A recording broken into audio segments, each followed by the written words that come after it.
It's doing it again.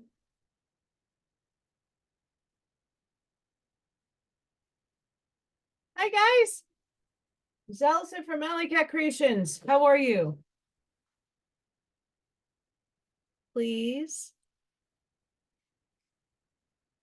share and subscribe to my channel if you have yet to do so. And if you get anything from my work,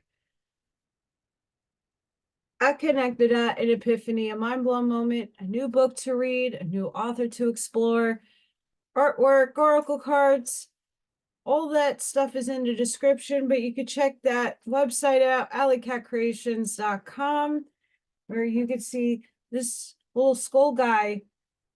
I'm going to get him up and some other things up on the website. I said I was going to work on it. It's still the weekend. Hi. I've been busy today, very busy. But how can I forget to do a reading? I have to do something to keep myself productive. So yeah, go check everything out. Today we're going to do Beyond Good and Evil. And I found some juicy goodness for the time that we're experiencing right now. But before I go into that, please check out Turn the Page with Janine on Rumble. I'll leave the link in the description. I just came off that show like a half hour ago. Really amazing. Once again, all about healing and upliftment of humanity. Very impactful. So go listen to it. It was a round table. So please go listen to that. Everybody has so much valued information and beautiful information that could help you and impart some love on all. Be the disco ball. I did a short on that. Be the disco ball. One of my favorites. Someone asked me, why did I start picking up on Friedrich Nietzsche? I was at a point when I was in college and I was introduced, I think I had to read this book in college. I think this is my college book. I don't remember. I didn't put a date down. But I had to read him in college, and I read, even though I don't have the books, The Law of One. I wasn't I had to read this for class. But The Law of One I read on as at a pleasure, and I learned a lot, and I got the 40th anniversary version that's sitting up on my shelf. I have a lot of books that I really read in college, and a lot of that was existential philosophy. And I got introduced to Schopenhauer and Spinoza, Kant, Plato, like Aristotle, all of them guys. And it helped me see perspective, not from any, he's known for some heavy quotes. And although people take a lot of the things he says out of context or doesn't really absolutely understand where he is coming from. Yeah, some of the things he says is crude. Some of the things he says is of his time. The perceptions, the programming, the indoctrination of that time steers a person, right? We can see that with anybody that talks about any topic as a philosopher. They're being steered by their own bias and what they know, right? So we gotta detach a lot of what society would deem this man as bad and evil and satanic and whatever have you, but look between the lines of the things that he is saying that is worthy of listening to. I've read, I think, almost all of his work.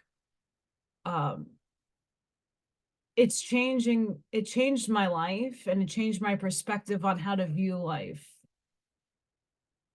I think that's something that at the time of my life that I was struggling with a lot of things, a lot of trauma. I had some heavy blows happen to me. I was 16 when my father was told he wasn't going to live that long. And I went to college and I graduated and he died. I was having to go through those existential thoughts of what the hell am I going to do with myself, and all kinds of fun, interesting things. But it allowed me to see, especially this book, two perspectives. The things that we find good but not really are so good, or things to ponder on about the goodness of things, and the totality of negativity. He's giving you both perspectives. And I think when you can, in this reality right now, we're all trying to shift this planet to the positive polarity. We're trying to make a shift. And in order to do that, you got to be balanced. You have to see how the game board is being played. Who is playing it? Is it you? Is it everybody jointly together on the board? And who's moving what pieces? We have to look at both sides of the coin. We have to understand both sides of the coin. You know, as much as we can all see, it's very apparent for some of those with the eyes to see the evils going on in the world. We're also looking at the side of good that is not acting on, we have it all. Okay, so if you have it all, in what distortion are you not giving that out? Why is it a carrot on a stick waiting game? Oh, divine timing, Allison. Well, I get that. I do, but we're being deceived on both sides. And this is what we wrote. We wrote the story together, and it's about self-empowerment. It's about walking in your truth. It's about self-discovery and moving forward, regardless of what side wins. What are you allowing your manifested world to be? I choose to be in harmony and peace and love. You know, being realistic with that too, because love, we were just going over this on the channel. I didn't say too much this time, but love is a 4-letter word that is perceived and interpreted differently by different vibratory states. So I might love very loyally and deeply and exude it out of me, and other people might find love another way and see it a different way and express it a different way. This is the world we live in. We need to have commonalities to understand both sides, how they're being played, and how you are the game changer to this story. You wrote your entrance to stage right, and you are going to knock that stage left person off because they are no longer worthy in your life. It's finding the balance of where do you enter the stage and how do you play your role here in this world. And some people are just meant to be the people observing, sitting in the audience, clapping, excited, learning, and eventually their turn will be to enter stage right and to play their role.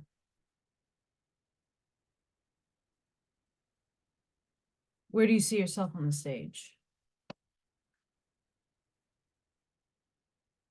I do apologize if I read this part already. I did go into, I left myself a note. I have little tiny stickies, and I leave them everywhere on my desk. And I did some work on my desk and I don't know where my sticky went. So if I repeat myself, I do apologize. I don't like to do that, but I can't find my sticky. And I'm very well organized with my stickies.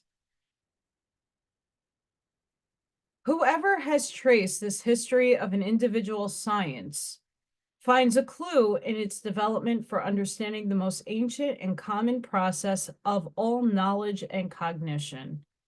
Thereas here, it is the rush hypothesis, the fictions, the good dumb will to believe, belie, the lack of mistrust and patience that are developed first. Our senses learn only late and never learn entirely to be subtle, faithful, and cautious organs of cognition. Our eye finds it more comfortable to respond to a given stimulus by reproducing once more an image that it has produced many times before, instead of registering what is different and new in an impression. That's major. That's one of my quotes I use when I'm referring to him. The latter would require more strength, more morality. Hearing something new is embarrassing and difficult for the ear. Foreign music we do not hear well. When we hear another language, we try to involuntarily to form the sounds we hear into words that sound more familiar and more like home to us. Thus, the German, for example, transformed I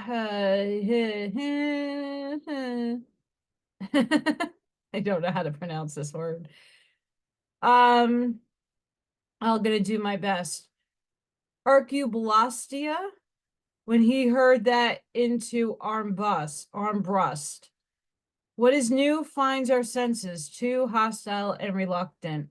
And even in the simplest process of sensation, the effects dominate, such as fear, love, hatred, including the passive effects of laziness. Now just apply everything I just read into this time of now.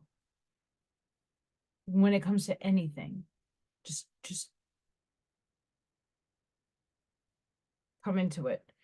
Just as little as a reader today reads all of the individual words, let alone syllables on a page, rather he picks up about 5 words at random out of 20 and guesses at the meaning that probably belongs to the first 5 words. Yeah. Just as little do we see a tree exactly and completely with reference to leaves, twigs, color, and form. It is so very much easier for us simply to improvise some approximation of a tree.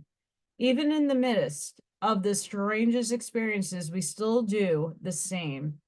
We make up the major part of the experience and can scarcely be forced not to contemplate some event as its inventors. All this means basically, and from time immemorial, we are accustomed to lying, or to put it more virtuously and hypocritically, in short, more pleasantly, one is much more of the artist than one knows. It's true. I was talking about instant gratification, and I don't remember exactly what video I did. It was recent. That we're all so very we've been programmed to be overstimulated. And we're rushing through life like it's going to end tomorrow. And for some people, it might. But your energy, this is just a vehicle. Hi. It's just a vehicle. And you transform into a beautiful being of light and energy and consciousness.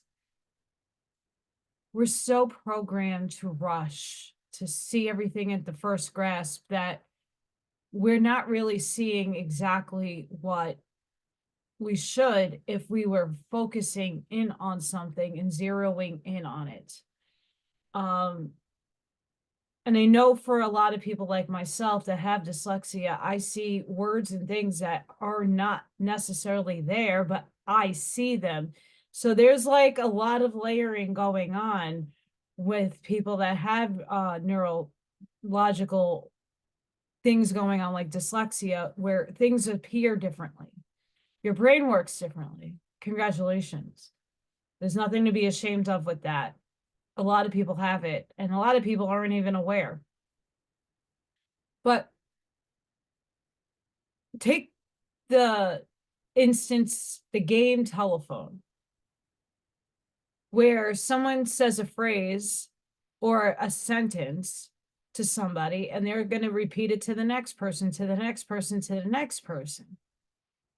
If that first person says the sentence clearly, that next person might not, and perceive a word off or change up something, and it flows through to the last person, and of course that first sentence is slaughtered. I never knew a kid, you know, like we used to play that as kids, as anybody getting that right.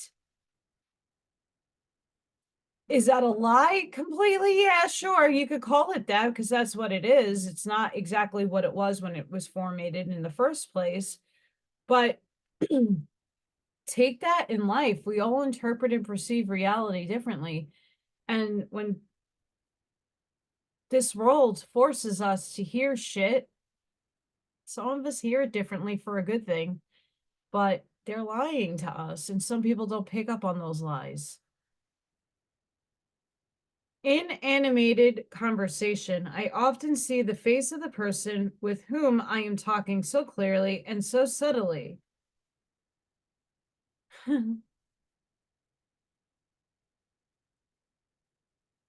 Determined in accordance with the thought he expresses, or that I believe has been produced in him, that this degree of clarity far suppresses my powers of vision. So the subtle so the subtle shades of the play of the muscles and the expression of the eyes must have been made up by me. Probably the person made an altogether different face, or none at all. So once again, we kind of perceive things that, yeah, kind of not existing.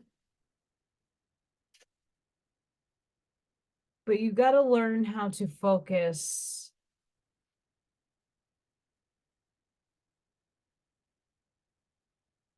There's a part in here I would love to send JQ badly, but I'm not going to read it.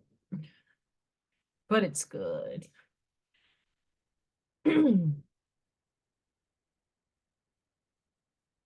Okay, this is another one of my quotes that a lot of his sayings I love, but this one I like too.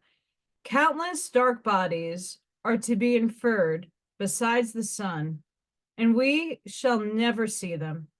Among ourselves, this is a parable, and a psychologist of morals reads the whole writing of the stars only as a parable, and sign language, which can be used to bury much in silence.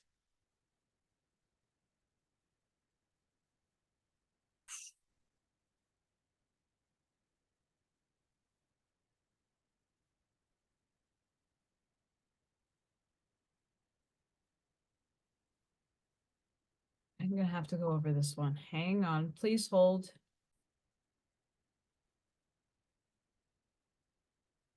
All these moralities that address themselves to the individual for the sake of his happiness. As one says, what are they but counsels for behavior in relation to the degree of dangerousness in which the individual lives with himself?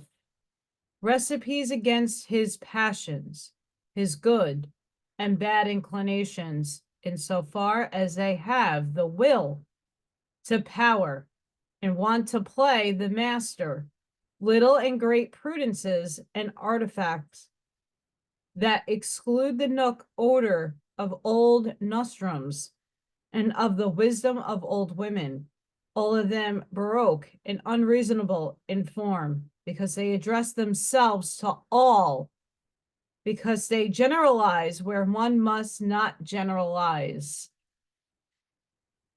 All of them speak unconditionally, take themselves for unconditional. All of them flavored with more than one grain of salt, intolerable only at times, even seductive, when they begin to smell overspiced and dangerous, especially of the other world. All of it is measured intellectually, worth very little, and not by a long shot science, much less wisdom, but rather to say it once more, 3 times more prudence, prudence, prudence, mixed with stupidity, stupidity, stupidity, whether it be the indifference and stature, coldness against the hot-headed folly of the effects, which the Stoics advised and administered, or the laughing no more and weeping no more of Spinoza. His so naivete advocate destruction of the effects through their analysis and vivisection, or the tuning down of the effects to a harmless means according to which they must be satisfied. The Aristotelianism of morals, even morality as enjoyment of the effects, as deliberate thinness and spiritualization by means of the symbolism of art, say as music, or as love of God and a man of God's sake, for in religion the passions enjoy the rights of citizens again, assuming that finally even that accommodating and playful surrender to the effects, as Hafiz and Goethe taught it, and bold dropping of the reins, the spiritual cycle. It's Latin and I can't read that.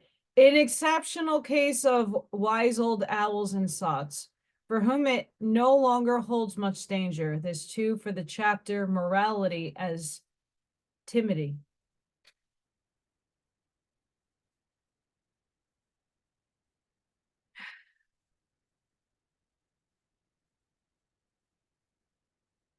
And we see this in today's time.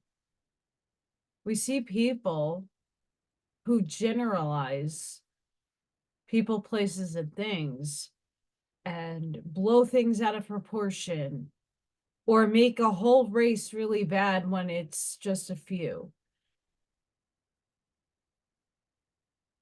Who are we in our time? If we apply what was said here, why are we applying all to a small fraction or a little percentage of people or places or things? It's destructing. It puts everybody in a category when we should stop labeling. Not everybody who is a specific way or has a program in them is evil. They're playing their role on the stage. There's so much more I can say on that, but that would get into very touchy topics that it's not worth having my channel taken down for. Inasmuch as at all times, as long as there have been human beings, there have also been herds of men. Clans, communities, tribes, peoples, states, churches, and always a great many people who obeyed, compared with the small number of those commanding, considering, then that nothing has been exercised and cultivated better and longer among men so far than obedience. It may fairly be assumed that the need for it is now innate in the average man,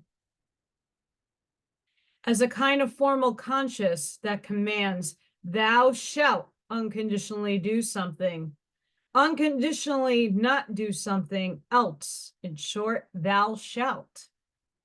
This need seeks to satisfy itself and to fill its form with some content. According to its length, impatience, and tension, it seizes upon things as a rude appetite, rather indiscriminately, and accepts whatever it shall into its ears by someone who issues commands: parents, teachers, laws, class, prejudices, public opinions. We all saw this. 2019. We saw a few commanding the herd. We saw fear, anxiety being stricken and thrown at people.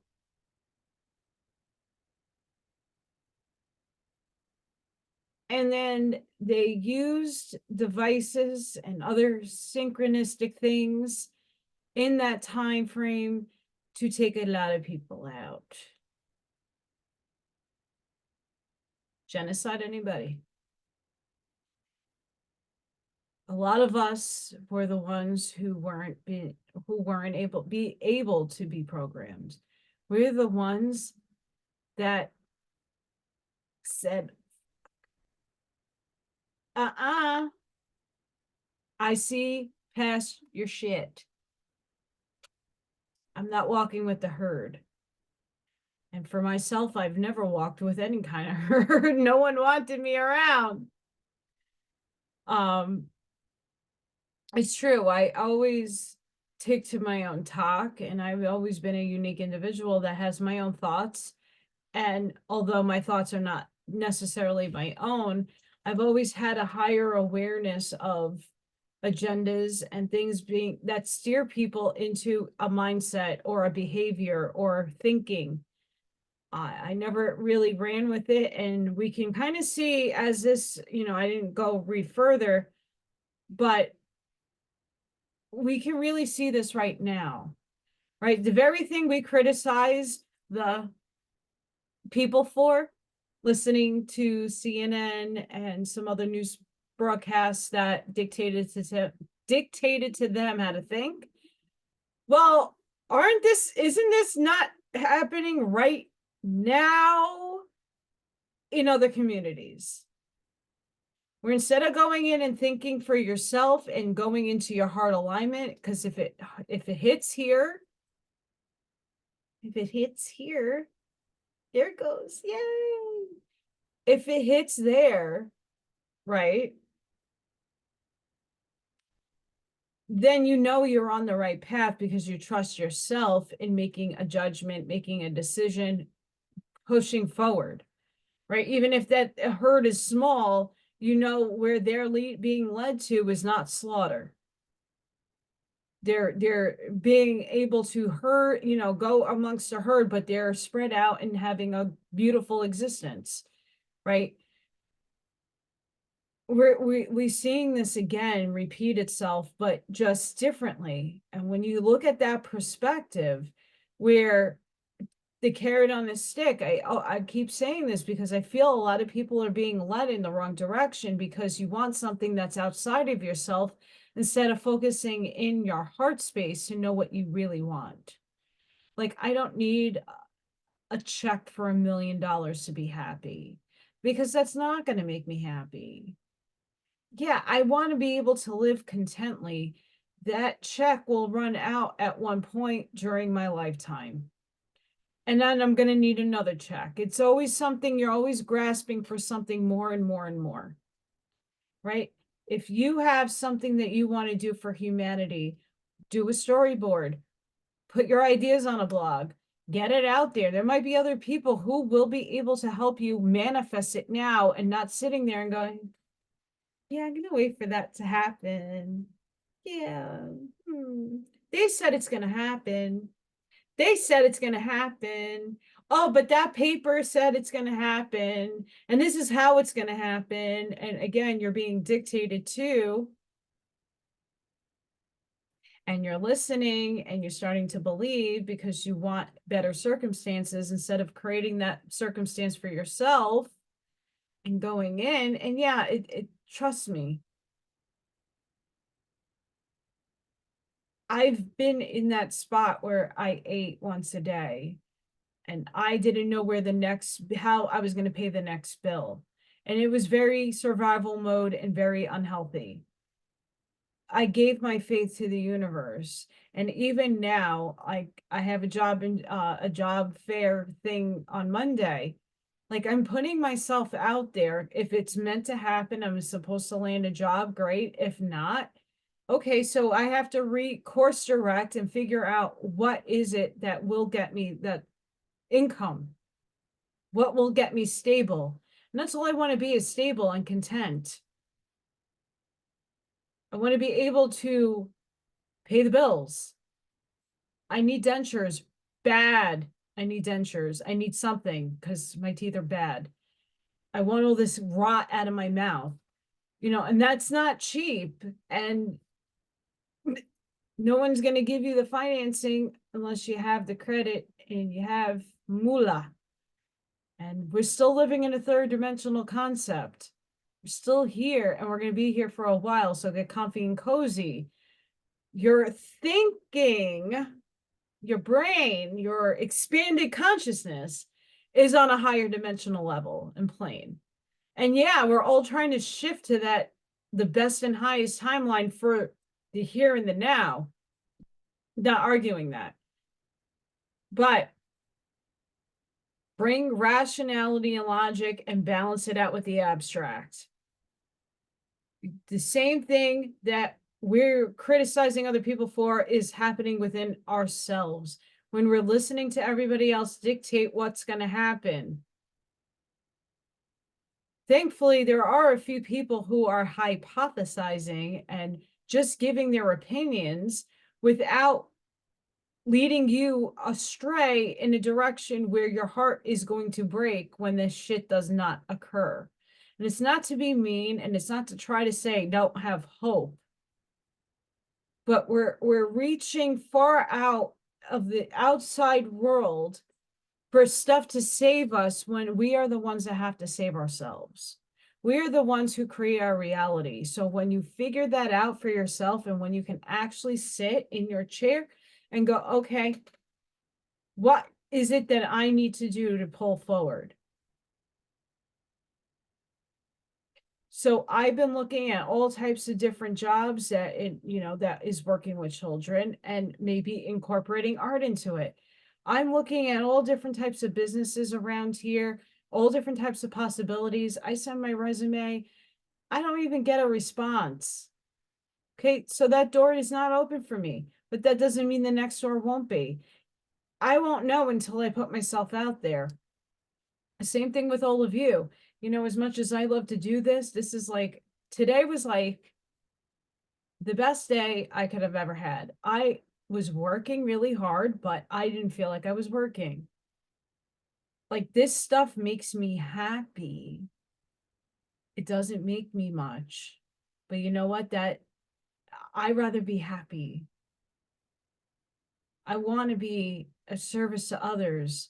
And that doesn't necessarily mean that I'm giving, all my money away.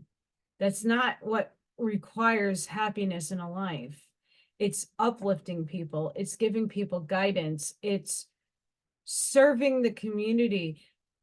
It's helping people obtain things that will help heal or connect with or block energy. Gems are everywhere in my house. There's not one spot that doesn't have gems. I love my gems. But some people don't align with gems, and that's okay. But we have to find the things that are making us happy. We have to block out or detach our emotional states to all information and go in your heart space to determine if that is for you. This is what he's pointing out. The strange limits of human development, the way it hesitates, takes so long, often turns back and moves in circles, is due to the fact that the herd instinct of obedience is inherited best, and at the expense of the art of commanding. If we imagine this instinct progressing for once to its ultimate excesses, then those who command are independent would eventually be lacking altogether, or they would secretly suffer from a bad conscience and would find it necessary to deceive themselves before they could command, as if they too merely obeyed. This state is actually encountered in Europe today. I call it the moral hypocrisy of those commanding. They know no other way to protect themselves against their bad conscience than to pose as the executors of more ancient or higher commands of ancestors, the Constitution, of right, the laws of even of God. Or they even borrow herd maxims from the herd's way of thinking, such as first servants of their people or instruments of the commonwealth. On the other side, the herd man in Europe today gives himself the appearance of being the only permissible kind of man and glorifies his attributes, which make him tame, easy to get along with, and useful to the herd, as if they were the truly human virtues, namely public spirit, benevolence, consideration, industriousness, moderation, modesty, indulgence, and pity. In those cases, however, where one considers leaders and bewethers indispensable, people today make one attempt after another to add together clever herdmen by way of replacing commanders. All parliamentary constitutions, for example, have this origin. Nevertheless, the appearance of one who commands unconditionally strikes these animal herd Europeans as an immense comfort and salvation from a gradually intolerable pressure, as was last attested in a major way by the effect of Napoleon's appearance. The history of Napoleon's reception is almost the history of the higher happiness obtained by this whole century in its most valuable human beings and moments. That says a lot right there.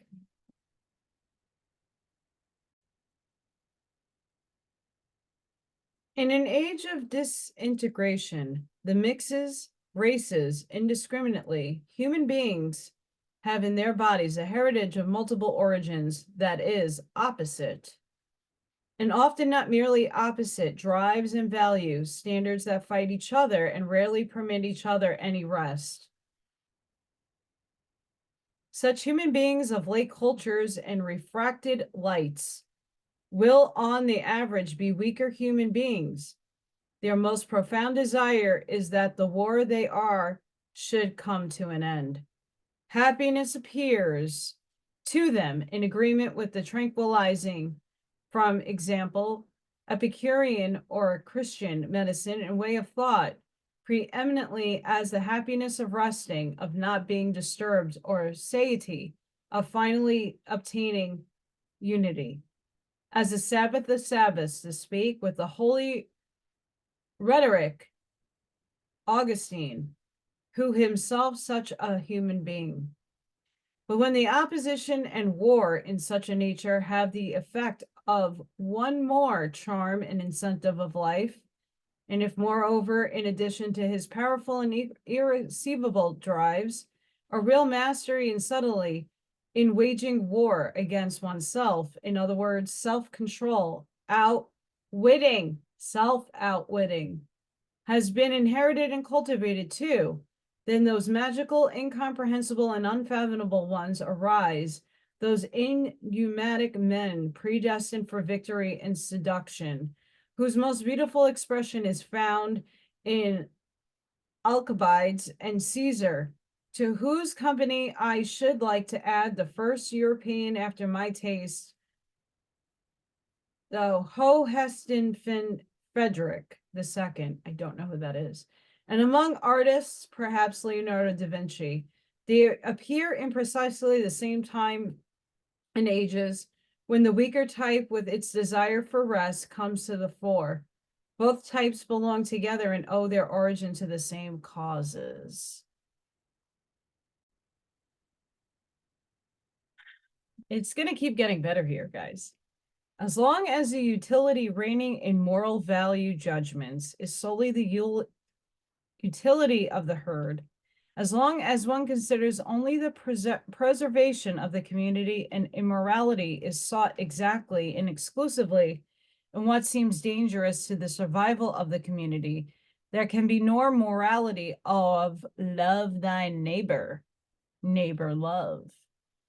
Supposing that even there was a constant little exercise of consideration, pity, fairness, mildness, reciprocity.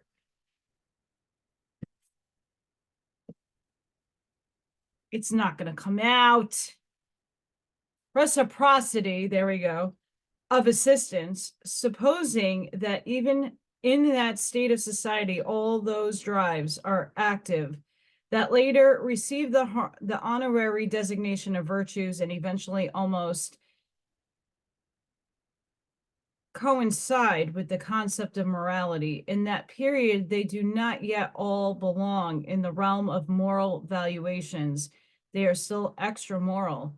An act of pity, for example, was not considered either good or bad, moral or immoral. In the best period of Romans, and even when it was praised, such praise was perfectly compatible with a kind of disgruntled disdain as soon as it was juxtaposed with an action that served the welfare of the whole of the res publica. In the last analysis, love of thy neighbor is also something secondary, partially conventional, and arbitrary, illusory, in relation to fear of the neighbor. After the structure of society is fixed on the whole and seems secure against external dangers, it is this fear of the neighbor that again creates new perspectives of moral valuation.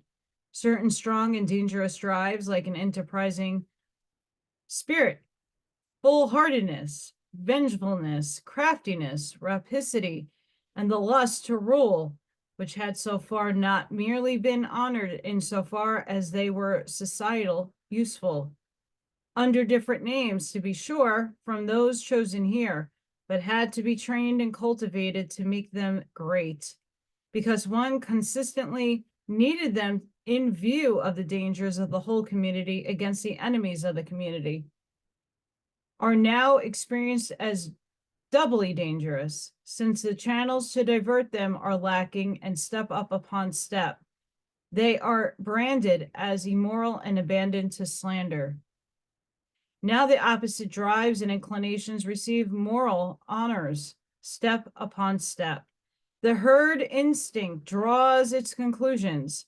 How much or how little is dangerous to the community, dangerous to equality, in an opinion, in a state, or effect, in a will, in a talent, that now constitutes the moral perspective. Here too, fear, again, the mother of morals.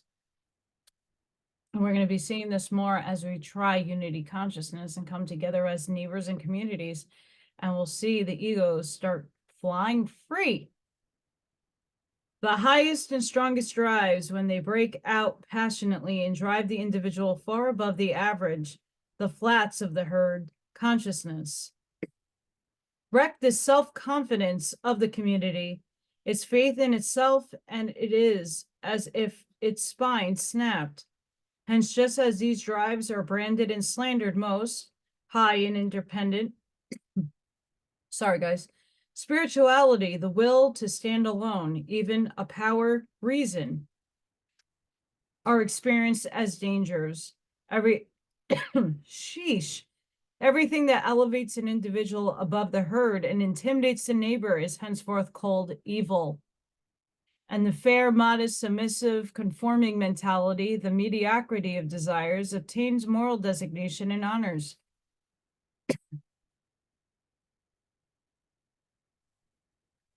Eventually, under very peaceful conditions, the opportunity and necessity for educating one's feelings to severity and hardness is lacking more and more, and every severity, even injustice, begins to disturb the conscious.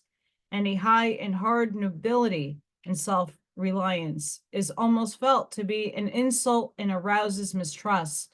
The lamb, even more the sheep, gains in respect. There is a point in the history of society when it becomes so pathologically soft and tender that, among other things, it sides even with those who harm it, criminals, and does this quite seriously and honestly. Punishing somehow seems unfair to it, and it's certain that the imagining punishment and being supposed to punish hurts it, arouses fear in it.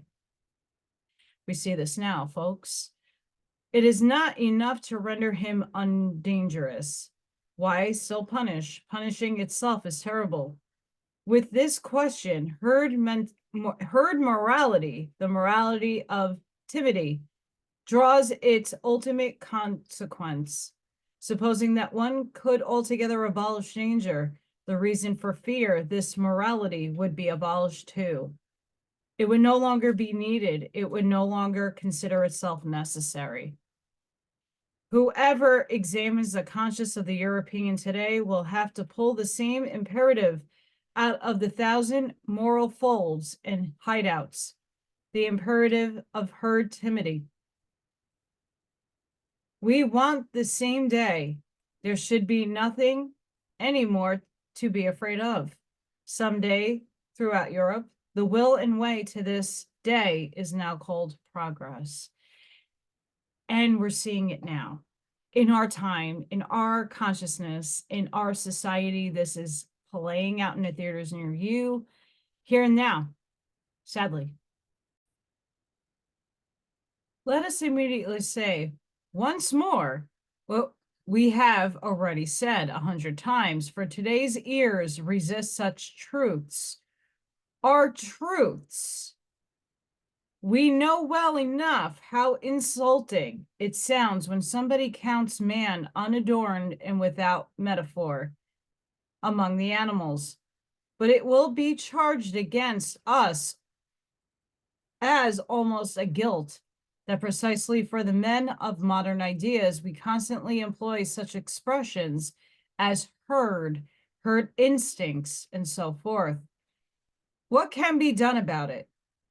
We cannot do anything else, for here exactly lies our novel insight.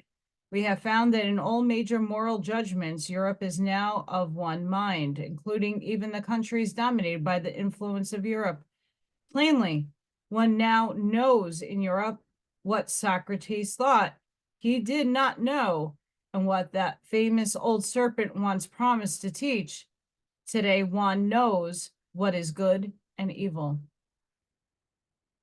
Now, it must sound harsh and cannot be heard easily when we keep insisting that which here believes it knows, that which here glorifies itself with its praises and reproaches, calling itself good, that is the instinct of the herd animal man, which has scorned over through breakthrough and obtained prevalence and predominance over other instincts.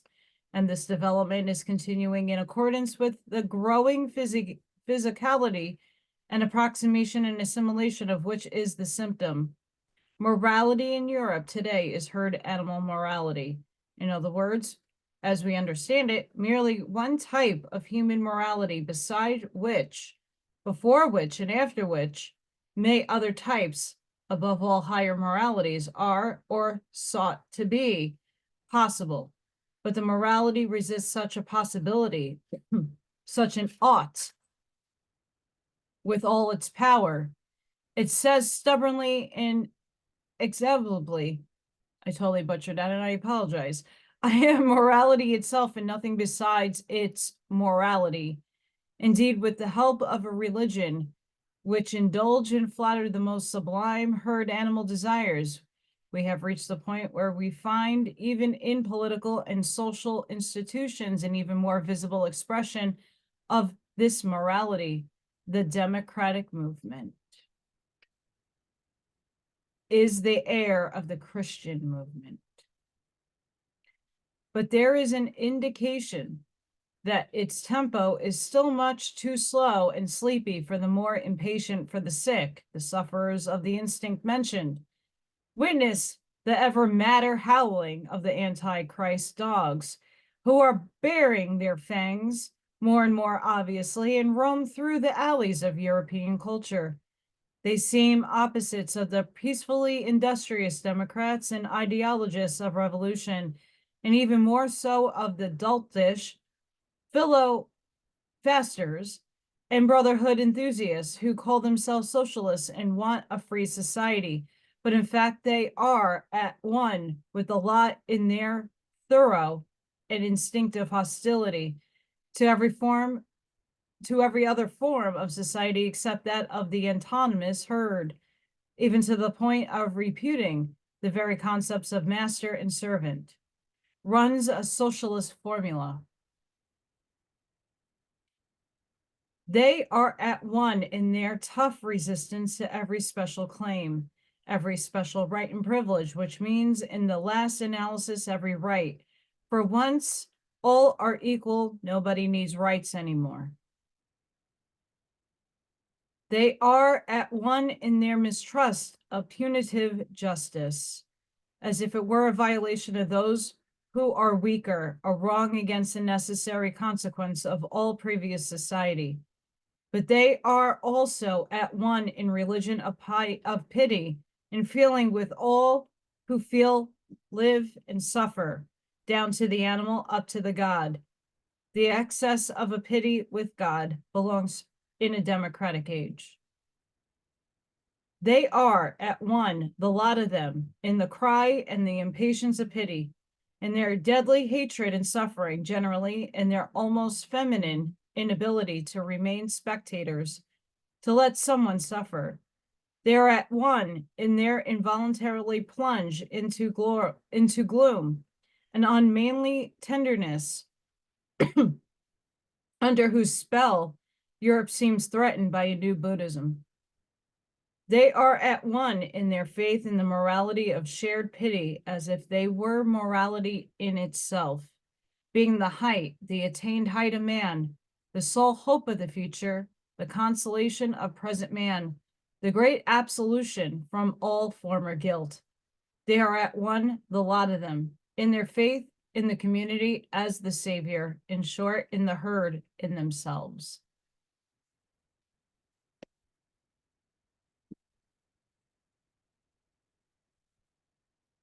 He's speaking about Europe, but apply thus in the context of Vietnam. Holy shit. Socialism plus democracy equals communism. And he was perceiving this back then. What the hell part of the ether was he tapping into? Because holy shit. You might hate the man for some other oddball shit that he has said, but if that doesn't lay down the groundwork for herd, sheep, lamb, I don't know what does. We're experiencing this very thing right now, and this is the very thing that we all need to be very aware of when things do come out, when everybody isn't thinking for themselves or going along with the herd because of the carrot on the stick, no matter what side of that stick you are dangling it from. You could be sleepy or you could be completely awake, but you're still dangling on a stick, following other people and what they're saying and not going into your heart and being an individual. I'm not talking about everybody on my channel because I would hope and am aware that many of you are already living where I am. So we're all good. But just look at it in a totality type sense, even though we shouldn't be generalizing. But if we look at humanity and the people in our communities, even the ones that are aware, they're still marching to societal norms. They're still in herd mentality. So we got to figure out a smart way to undo all this programming, because it's been since his time and it's very scary. And we got to look at the niches and the little pockets of things that we are not looking at on either side, but look at that. Both sides are dangling carrots in front of you. One's one herd and one's another type of herd. Instead of being the individual that you are, and yes, you can agree to disagree.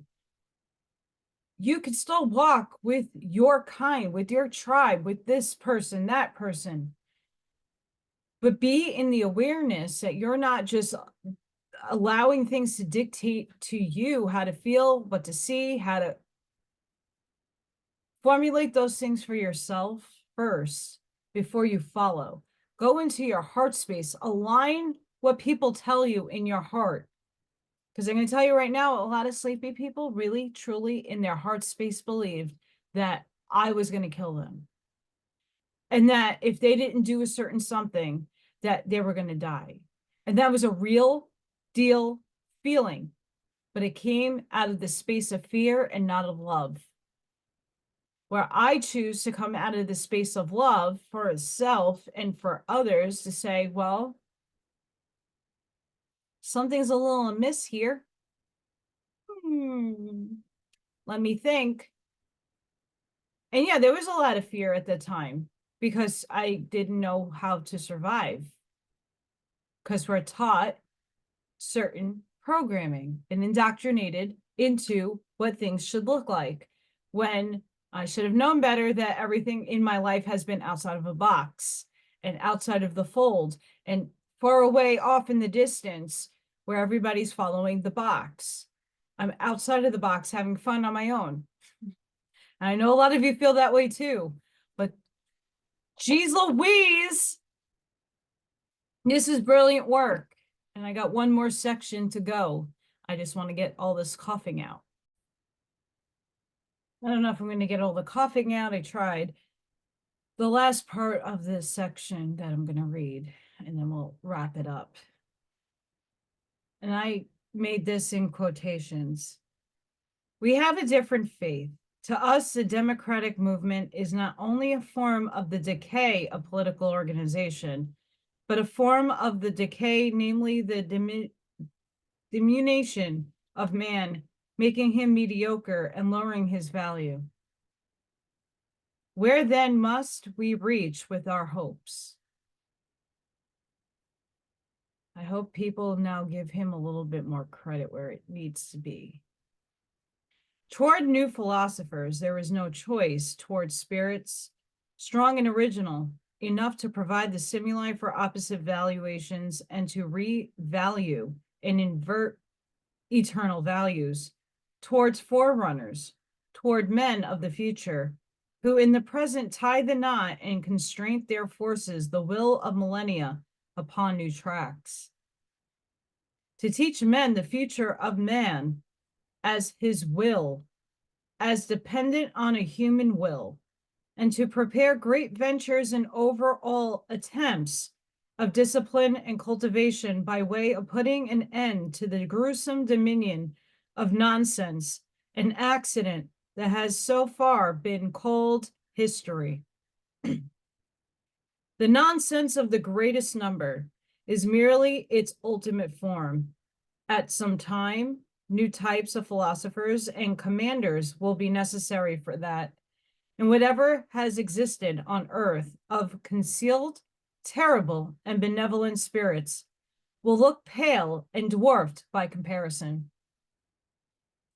It is the image of such leaders that we envisage. May I say this out loud, you free spirits? The conditions that one would have partly to create and partly to exploit for their genius, the probable ways and tests that would enable a soul to grow to such a height and force, they would feel the compulsion for such task. A revaluation of values under whose new pressure and hammer a conscience would be steeled, a heart turned to bronze, in order to endure the weight of such responsibility. On the other hand, the necessity of such leaders, the frightening danger that they might fail to appear or that they might turn out badly or degenerate. These are our real worries and gloom. Do you know that, you free spirits? These are the very heavy, distant thoughts and storms that pass over the sky of our life. There are few pains as sore as once, having seen, guessed, felt how an extraordinary human being strayed from his path and degenerated. But anyone who has the rare eye for the overall danger that man himself degenerates, anyone who, like us, has recognized the monstrous fortuity that has so far had its way and play regarding the future of man, a game in which no hand and not even a finger of God took part as a player. Anyone who fathoms the calamity that lies concealed in the absurd guilelessness and blind confidence of modern ideas, and even more in the whole Christian European morality, suffers from an anxiety that is past all comparisons. With a single glance, he sees what, given a fathomable accumulation and increase of forces and tasks, might yet be made of man. He knows with all the knowledge of his conscience how man is still unexhausted for the greatest possibilities, and how often the type man has already confronted in pneumatic decisions and new paths. He knows still better from his most painful memories what wretched things have so far unusual broken a being of the highest rank that it was in the process of becoming, so that it broke, sank, and become containable. The overall degeneration of man down to what today appears to the socialist dots and flatheads as their man of the future, as their ideal, this degeneration and diminution of man in the perfect herd animal, or as they say to the man of the free society, this animalization of man into the dwarf animal of equal rights and claims is possible. There is no doubt of it. Anyone who has once thought through this possibility to the end knows one kind of nausea that another man doesn't know, but perhaps also a new task. Like palm head, face palm.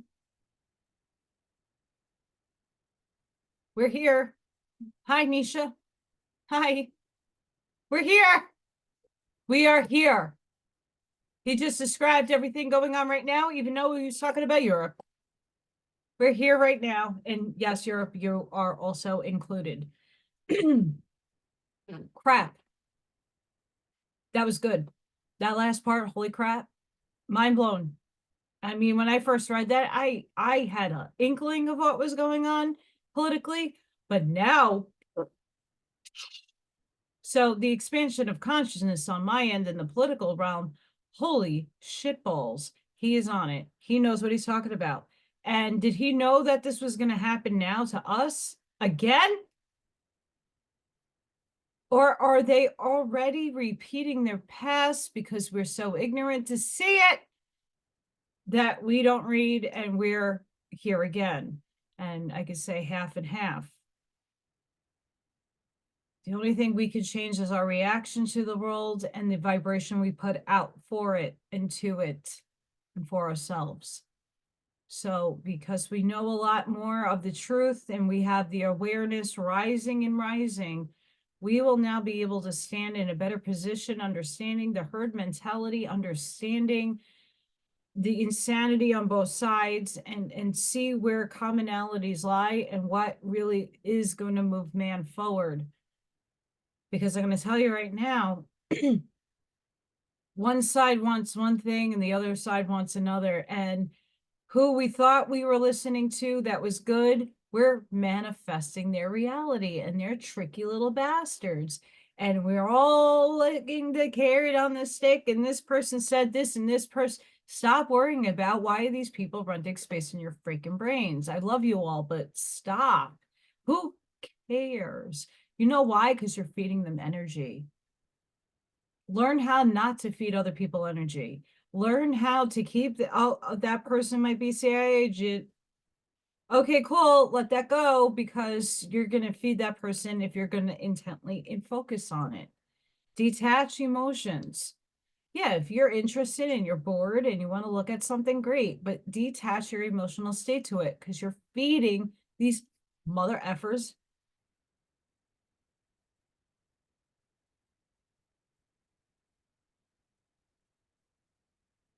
energy. You got to stop. It has to stop. And Nisha brings out a lot of good points in the things that I picked to read tonight. Holy shit. On it, on it, on it, on it, on it, on it. And that's why I loved reading him. And now rereading him, it just expands and expands on all the things that we're going through. The Curtises do the same thing in their work. It's like they wrote about it in the 1800s and the early 1900s, right? Some of their books. 1800s. They knew something we didn't. They understood how to pluck from the ether information. They had Tartaria. That was a timeline. These people understood social constructs and understood how these evil things and entities are getting in and infiltrating. Now we are tasked to have to look at, when things do go down, if they go down, how is the rest of the herd going to react? And if there's a small little majority of us in a community, but we're all scattered about the planet, we have to tactfully and very smart and wise and witty maneuver around the herd and maybe become the so-called leader, but we should not be commanding anybody besides ourselves. And that's a lesson not too many people are going to be learning all that time soon, but I'm hoping Jack Lander is on the case to solve each and every state's constitutional ignorances and tries to implement things that all of us commonly need, want, and deserve. Putting Jack to task now. So guys, I want to thank everybody for joining earlier. If you were with me on Turn the Page with Janine, she's a fantastic person. Please go support her on her channel. I'm going to leave the link in the comment if you want to see the show I did. I was a roundtable and beautiful information, healing, inspiring work. And Brother Buckshot, amazing. I love him. He's amazing. Please be sure to like, share, and subscribe to my channel if you would like to help me out. All the links are in the bottom. AllyKatkreations211. I work with people, so please, if there is something that you like, of course I can't give it away for free, but I'm willing to work with people. So please be aware that I do that. I like energy exchange and I like to help people out. So don't be shy. And no, I don't charge over $200 to $300 for a pyramid. No. So, and they're huge. So please support me in any way that you can. Amish mindset, it really helps. And I want to thank everybody and all the new subscribers to my channel. Thank you for supporting me. It really means a lot. I know I come off very abrasive at times and I'm an Aries and I got to get it out, but like I really, deep down inside, I really care sincerely for everybody. And I just want to get people on the right track. That doesn't need to be the right track. It needs to be a track that all of us together merge in unity and get the show rolling, the credits, because we have a new beginning coming. And I would like to create that new beginning with everybody. So let's do this together.